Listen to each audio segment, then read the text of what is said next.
Hi friends, welcome to our YouTube channel education concepts. In case మీరు degree అయితే complete చేసిండి ఒక మంచి job కోసం వెయిట్ చేస్తుంటే ఈ వీడియోలో మీకు నేను ఒక ఇంట్రెస్టింగ్ జాబ్ నోటిఫికేషన్ డీటెయిల్స్ అనేది షేర్ చేయబోతున్నాను. ఎవరైతే మాకు రిక్రూట్మెంట్ ప్రాసెస్ అనేది చాలా త్వరగా కంప్లీట్ అవ్వాలి, మాకు ఒక జాబ్ ఇమీడియట్లీ కావాలి అని చెప్పి ఈగర్లీ వెయిట్ చేస్తుంటారో వాళ్ళకి ఈ నోటిఫికేషన్ అనేది యూస్ఫుల్ అవుతుంది. అయితే ఇప్పుడు మనం ఈ వీడియోలో ఈ జాబ్ నోటిఫికేషన్ ఏ డిపార్ట్మెంట్ నుంచి రిలీజ్ అయింది అండ్ ఆల్సో నోటిఫికేషన్లో ఎటువంటి పోస్టులు ఉన్నాయి, వాటికి అప్లై చేయడానికి ఎటువంటి క్వాలిఫికేషన్స్ అవసరం, ఈ వివరాలన్నీ కూడా స్టెప్ బై స్టెప్ క్లియర్ చేసుకుందాం. ఇక మనం ఆలస్యం చేయకుండా మెయిన్ డీటెయిల్స్లోకి వెళ్ళినట్లయితే ఈ జాబ్ నోటిఫికేషన్ మనకి Indian institute of management in Bengaluru నుంచి రావడం అయితే జరిగింది. అంటే ఈ జాబ్కి మీరు సెలెక్ట్ అయితే జాబ్ లొకేషన్ బెంగళూరులోనే ఉంటుంది. అండ్ ఆల్సో ఈ నోటిఫికేషన్ మనకి నాన్ టీచింగ్ కేటగిరీకి సంబంధించినటువంటి జాబ్స్ అయితే ఉన్నాయి. ఈ నోటిఫికేషన్ మనం తెలుసుకోబోయే పోస్ట్ నేమ్ చూసుకుంటే అడ్మినిస్ట్రేటివ్ అసిస్టెంట్ అని చెప్పి మెన్షన్ చేశారు. టోటల్ నెంబర్ ఆఫ్ వేకెన్సీస్ ఎన్ని ఉంటాయని చెప్పి ఎక్కడ కూడా క్లియర్గా అయితే మెన్షన్ అయితే చేయలేదు.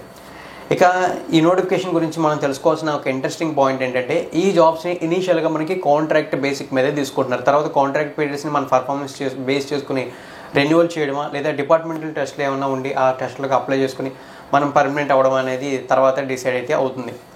అండ్ ఆల్సో ఈ జాబ్ కనుక మీరు సెలెక్ట్ అయితే మీకు పర్ యానం 4.7 to 5.1 lakhs వరకు యాన్యువల్ సిటీసీ ఉంటుందని చెప్పి మెన్షన్ అయితే చేశారు. అంటే అరౌండ్ ఎవ్రీ మంత్ కూడా మీరు 40,000 రూపీస్ వరకు శాలరీ అనేది డ్రా అయితే చేయొచ్చు. ఇక నెక్స్ట్ చూసుకున్నట్లయితే మనకి జాబ్స్కి అప్లై చేయడానికి ఎడ్యుకేషన్ క్వాలిఫికేషన్స్ చూడాలి. ఎడ్యుకేషన్ క్వాలిఫికేషన్స్లో ఇక్కడ మనకి మెన్షన్ చేసింది ఏంటంటే మీరు గ్రాడ్యుయేషన్తో ఈ జాబ్స్కి అప్లై చేయొచ్చు. అంటే ఎనీ డిగ్రీ క్వాలిఫికేషన్తో అప్లై చేయొచ్చు. బట్ డిగ్రీలో మీకు 50% ఆఫ్ మార్క్స్ అయితే వచ్చి ఉండాలని చెప్పి మెన్షన్ చేశారు. అప్లికేషన్ ప్రాసెస్ కంప్లీట్లీ ఆన్లైన్లోనే ఉంటుంది. బట్ ఎటువంటి అప్లికేషన్ ఫీజు పే చేయాల్సిన అవసరం లేదు. ఇక అప్లికేషన్ డేట్ చూసుకుంటే స్టార్ట్ అయిన డేట్ చూసుకుంటే 22 ఆగస్ట్ నుంచి ఈ జాబ్స్కి ఆన్లైన్ అప్లికేషన్స్ తీసుకుంటున్నారు. ఇక లాస్ట్ డేట్ చూసుకుంటే మనకి నెక్స్ట్ మంత్ 5th అంటే September 5th లాస్ట్ డేట్గా మెన్షన్ చేశారు. ఇంట్రెస్ట్ ఉన్న క్యాండిడేట్స్ ఎవరైనా సరే ఈ టైం పీరియడ్ బిట్వైనే ఈ జాబ్స్కి అప్లై చేయాల్సి ఉంటుంది.